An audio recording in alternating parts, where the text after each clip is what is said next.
You are Locked On Clippers POSTCAST, part of Locked On Los Angeles on the Locked On Podcast Network. Your team every day. Well, that was pathetic, to put it mildly. A head-shaking embarrassment of a loss for the Clippers. Not even over yet, but when Ty Lue and the Mavericks are pulling their starters with 6 minutes to go in the game, you know it's over. Oh, jeez.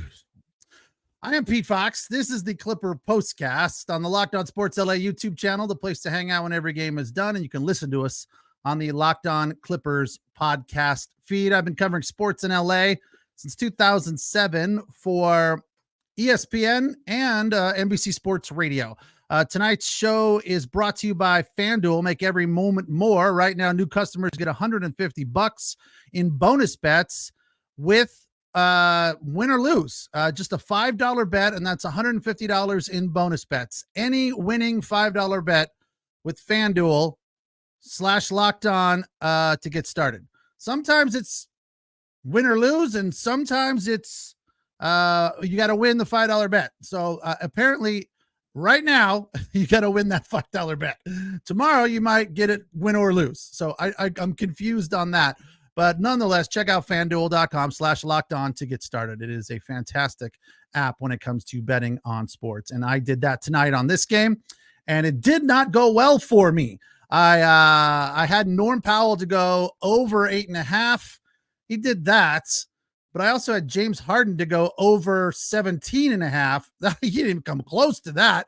And then I think I had a hockey thing in there with the Kings. 2 shots for Anze Kopitar, their captain, in a do or die game for them. I thought the captain would show up. There's still 1 period to play. He might get his 2 shots in, but when it's all said and done, I'm a loser. Just like the Clippers. 123-93 the final. That's just awful. And I don't know where to start with the problems. How about we start with the good stuff before we jump into all of the issues? Because Clipper fans know that they are fairly standard recurring issues. When the Clippers don't play well, the same 3 or 4 things are going wrong. They did play okay in the first quarter. Lots of energy back and forth, both teams, right? Very little defense, which was kind of ironic because that's what ultimately undid the Clippers was the Dallas defense, which was suffocating. It felt like the Minnesota and Oklahoma City defense combined, where the Clippers just had no ability to do anything. James Harden could barely get a shot off. He was doing that little low dribble thing, trying to find an opening in the lane to do his floater, which was working 3 nights ago. It was like part of the reason the Clippers got that win in Dallas. That floater for him in the fourth quarter was on fire. Not tonight. Couldn't get it to fall at all. And then Paul George, completely non-existent. Did he even get to double figures? Yeah, 15.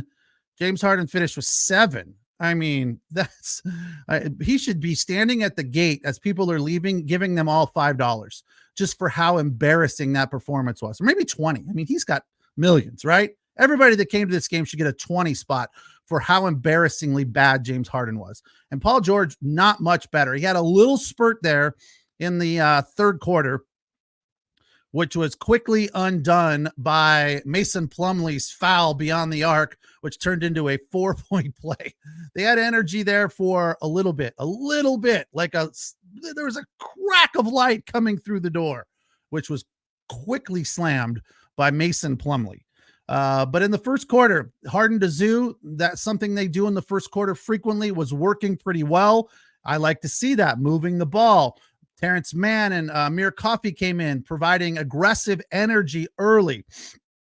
But the pace, I think, was intentionally high from the Dallas Mavericks and just a little too high for the Clippers to keep up with. And that was Jason Kidd's MO. That was his game plan. We need to keep this pace up.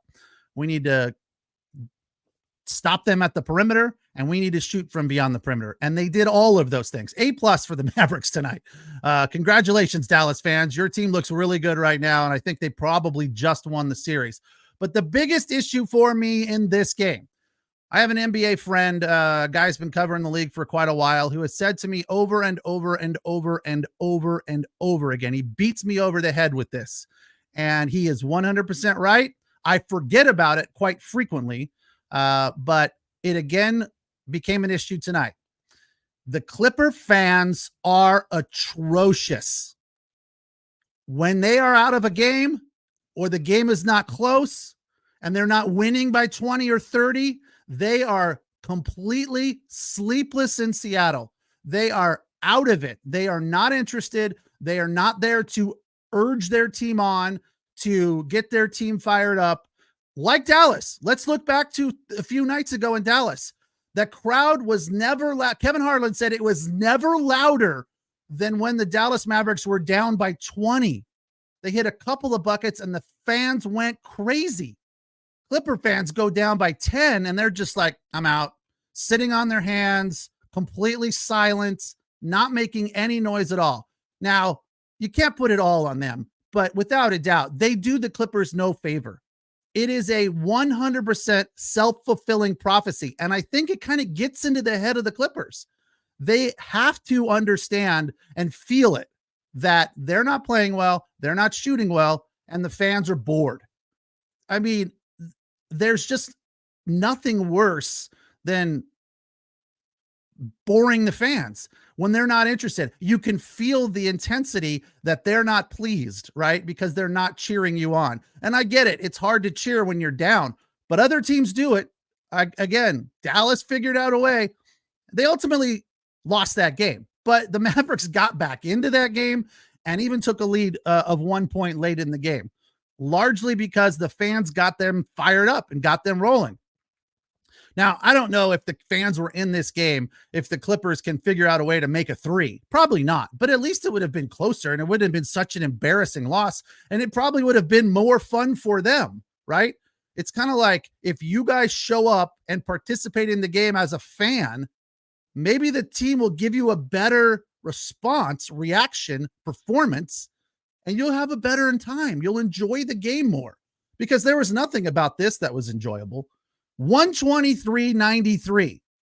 That's 30 points. I mean, come on. It's the playoff game, pivotal game 5. And you guys come and lay an egg like that? It's embarrassing. I mean, 25-24 at the end of one. That was as close as it was at the end of a quarter. Down 10 at the half, down 20 at the end of 3, down 30 at the end of the game. That's evenly progressive, right? Another check mark in the positive box for the Dallas Mavericks. Down by 1 at the first quarter, up by 1 at the first quarter, up by 10 at the break, up by 20 at the third quarter, and up by 30 at the end of the game. Wow, that doesn't happen very often. Clippers, you should be embarrassed. Absolutely embarrassed. I don't understand how you get this far along and win this many games when this stuff happens. Just mind-boggling to me. It seems like it's impossible, but it happened. It happened. We saw it. There was just nothing falling for them. I know when you're not making shots, it becomes an epidemic and it just kind of snowballs down the hill, but they have to figure out a way to start making some shots. I know it's easier said than done, but that if they play anywhere even close to this bad in game 5 or 6 rather, I mean, obviously it's going to be over, but if they want to be in this game, and I think they'll have a better shot in Dallas because the Clipper fans won't be there dragging them down with their ho-hum, boring, I'm not interested, not willing to participate and support my team attitude. Just, you guys should be embarrassed too. Everyone involved with it. I'm embarrassed. I'm embarrassed that I have to point it out to you right now. All right, this is the Clipper POSTCAST on the Locked On Sports LA YouTube channel and on the Locked On Clippers podcast feed. We come on right after the game and we break it down for you. Clippers lose by 30. I'm Pete Fox. We'll hit the first break and come back and get into the bucket list. Believe it or not, there were a few good shots. I don't think I got 5, but I got 4 at least. So we'll do that next.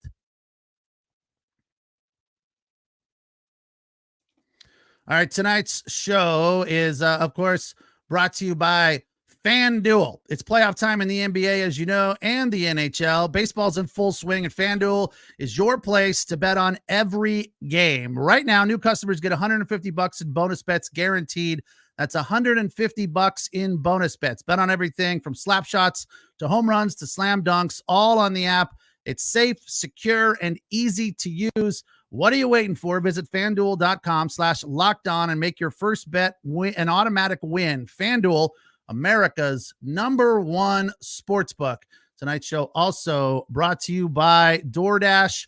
You know, Mother's Day is right around the corner, and it is absolutely required for you to get something nice and special for mom, and you can do it with DoorDash. You can surprise her with whatever she's into. If she needs some bath bombs, maybe, or some cookies, you know, maybe a bottle of wine, fresh bouquet of flowers, the latest tech, gift cards, self-care products, and many more things available for you there. Make her Mother's Day a very special day with DoorDash. Order now and get everything you need for Mother's Day on DoorDash. Use code LOCKEDONNBA to get 50% off your next order up to $15 when you spend $15 or more on your next flour, convenience, grocery, or retail order now on DoorDash. That's Locked On NBA. Order using DoorDash today. Terms apply. All right. This is the Clipper Postcast on the Locked On Sports LA YouTube channel. I am Pete Fox. Thank you for joining me. Of course, you can also listen to us and download us wherever you find your podcasts on the Locked On Clippers podcast feed. Let's get to the comments real quick here. We cannot trust Pandemic P or Joker James Harden. Yeah, it seems like that, right? I mean, I feel like the Kyrie Irving thing tonight was a big part of the win for Dallas. Of course, Luka went off, but the thing about Kyrie that was pretty huge was he didn't have a big night scoring, but he had a huge impact, right? 14 points in 35 minutes, just 1 3, but he was 6 of 14. He kind of did the Russell Westbrook thing, tons of energy, and his team fed off of it. Westbrook tonight was awful, just like everybody else on the Clippers. He was, did he have any points? Yeah, he did. Had a couple layups in the third quarter, had 6 points, no threes. I mean, he was 0 for in the first half. It was just that they couldn't find life anywhere. And, you know, with Kawhi Leonard out, we thought in game 5 that was going to help them, and it did.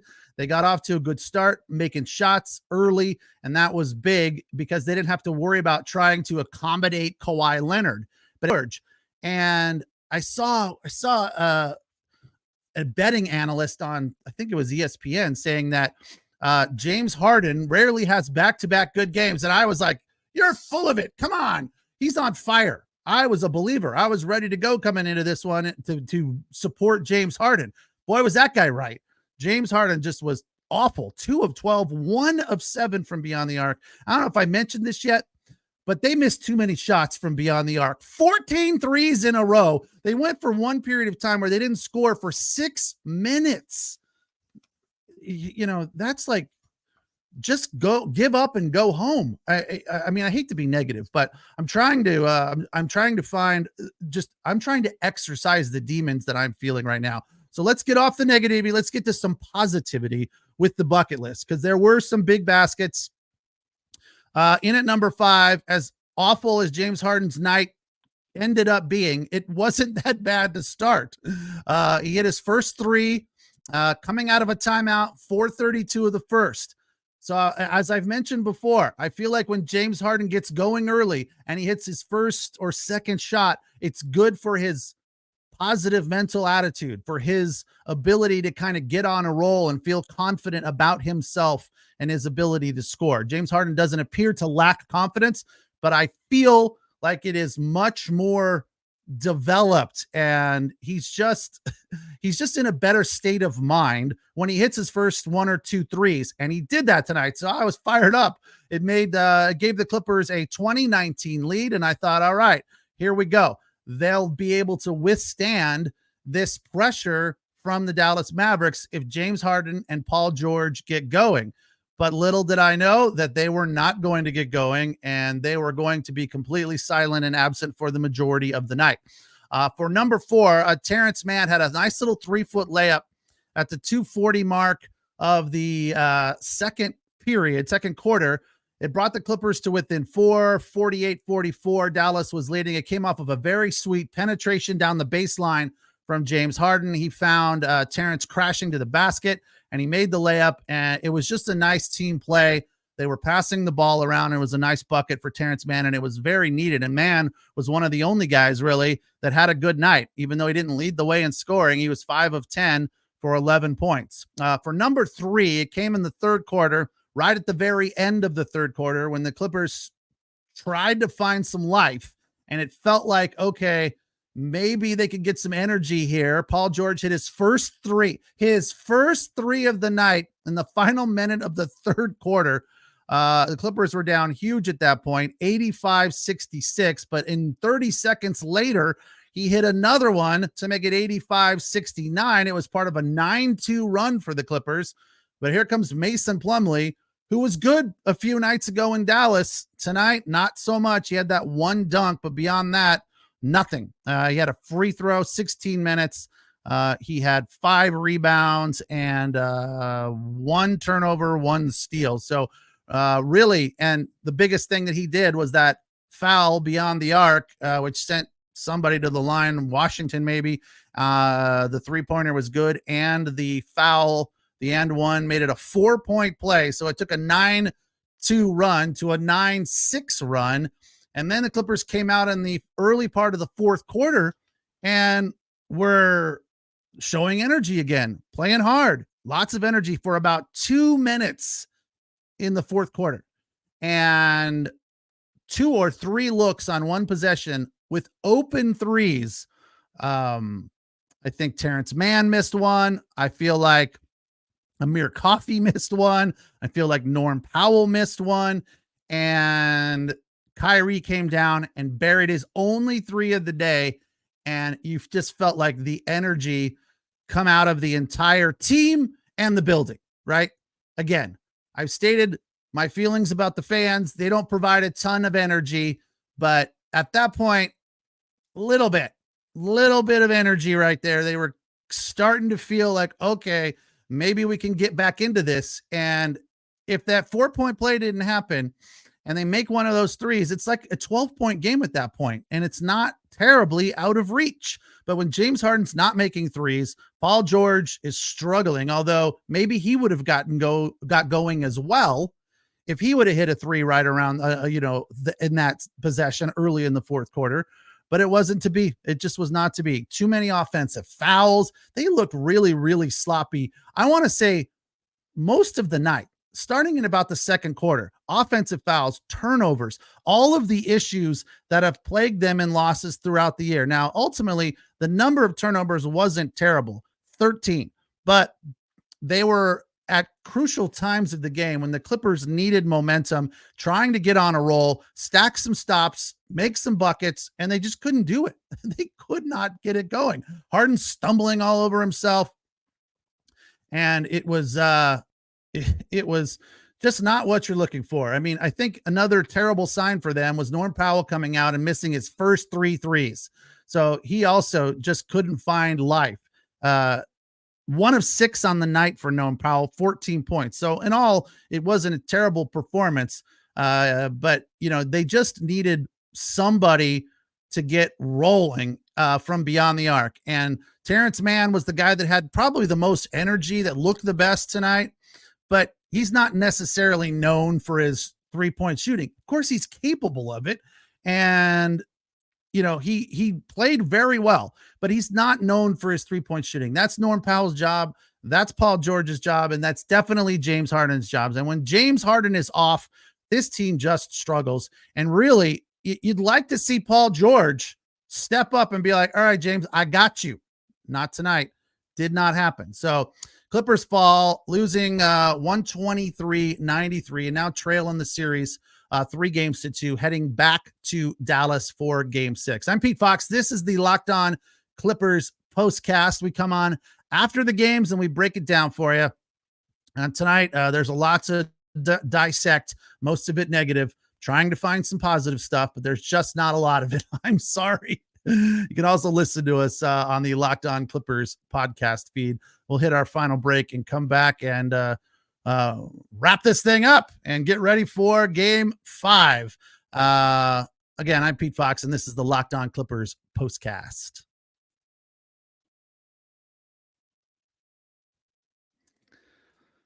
Tonight's show is brought to you in part by Monopoly Go. If you have that competitive side like I do,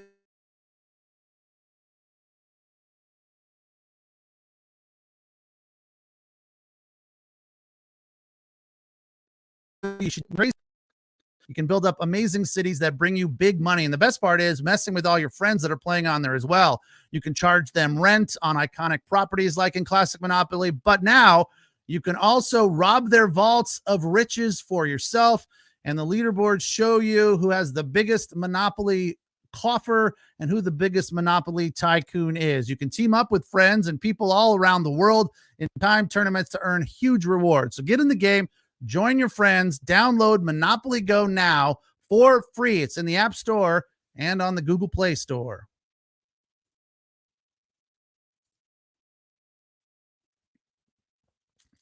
All right, Clippers fall 123-93. They now trail in this series 3-2.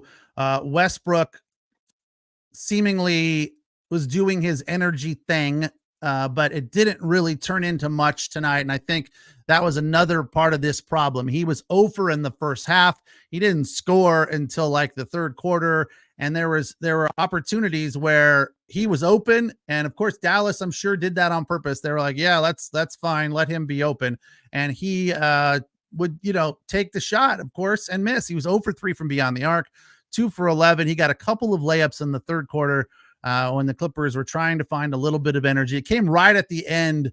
He broke that 6+ minute scoring drought for the Clippers with a layup. Dallas was on a 14-0 run right then. And I think, how about this for some positivity?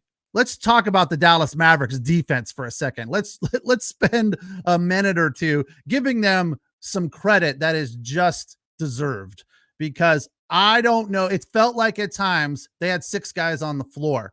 They were so up in the Clippers business. They had no chance of scoring. It wasn't like, oh, we just need to pass the ball a little bit more and we'll find an open man. No, that's what usually, to me, it usually feels like. Stop playing ISO when the defense gets tight, pass the ball and find the open man. The way the Warriors, classic Warriors do, the way, or did rather, the way a lot of teams that are successful do now.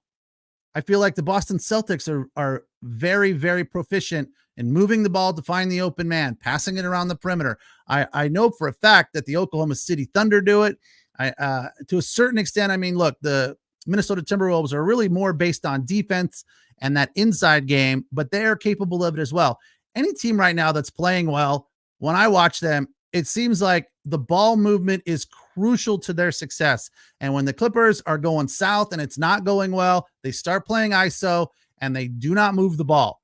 Tonight, they had no chance of moving the ball because of the Dallas Mavericks defense. PJ Washington, Jones, all of those guys were just so up in their business. Even Doncic, to a certain extent, was playing defense. First time we didn't see him whining and flopping all over the place because there was no need to. They were up so big. He didn't have a great night, but he had very crucial buckets. 14 of 26. So a little bit over 50%. That's nothing to sniff at. And 2 of 8 from beyond the arc. And his first 3 was like, 10 feet behind the line. It was, he was guarded well. I think PJ Tucker was on him at that point, and he just sidestepped him and buried one from 3. Yes, more Mavs fans in the chat than Clipper fans. Yeah, well, I mean, Scott, I'll give you a little bit of credit here. It is sad, but if you're a Clipper fan right now, what do you have to say? You can't defend yourself, right? I'm here. This is a Clippers postcast. It's not about the Mavs. There's nothing positive to say about the Clippers. I'm doing my best to try to keep it light and positive, but it's hard.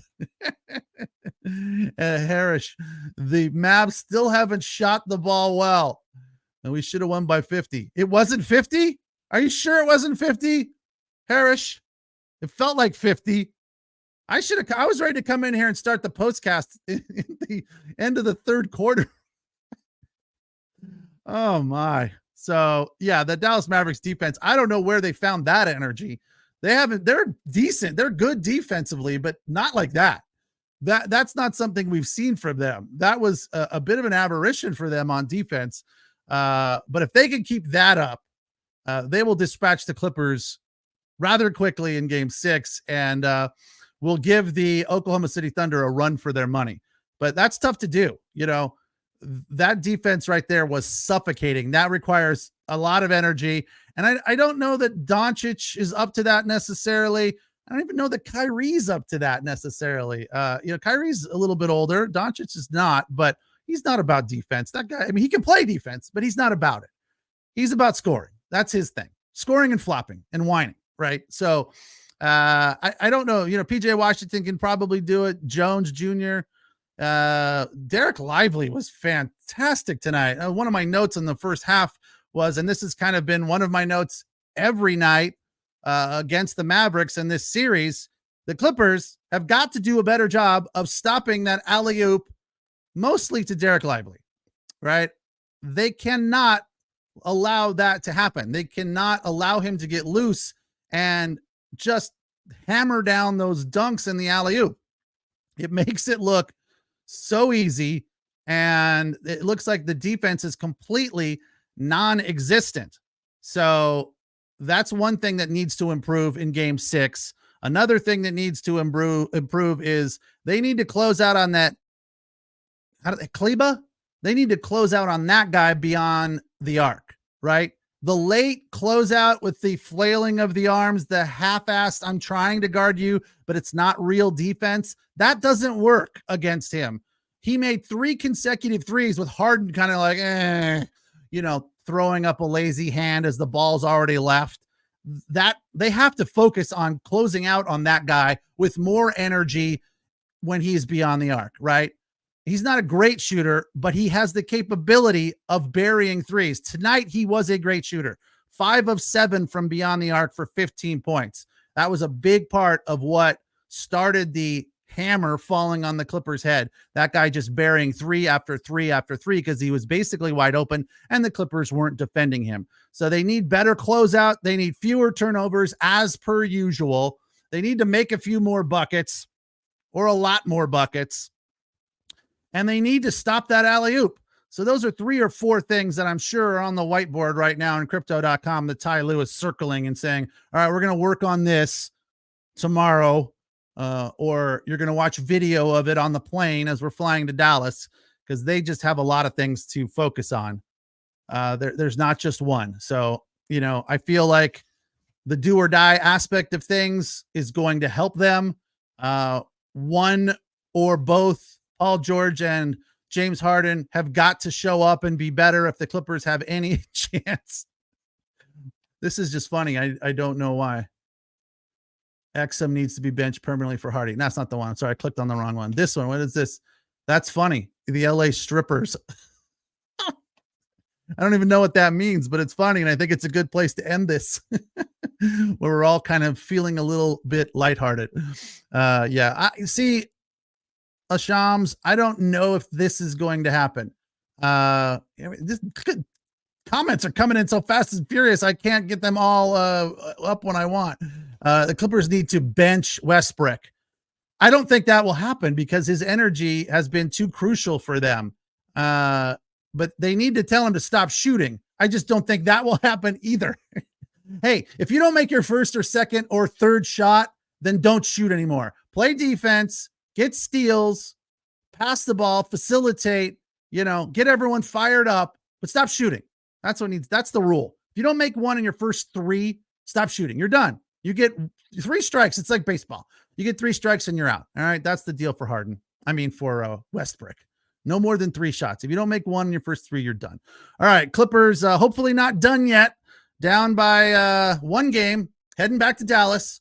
A game where the Mavericks can wrap up the series, or the Clippers can force a game 7 in LA, which may not be the best thing for them, but I guess it's better than losing in 6. Tonight they lost by 30, 123-93. I am Pete Fox. This has been the Clippers Postcast on the Locked On Sports LA YouTube channel.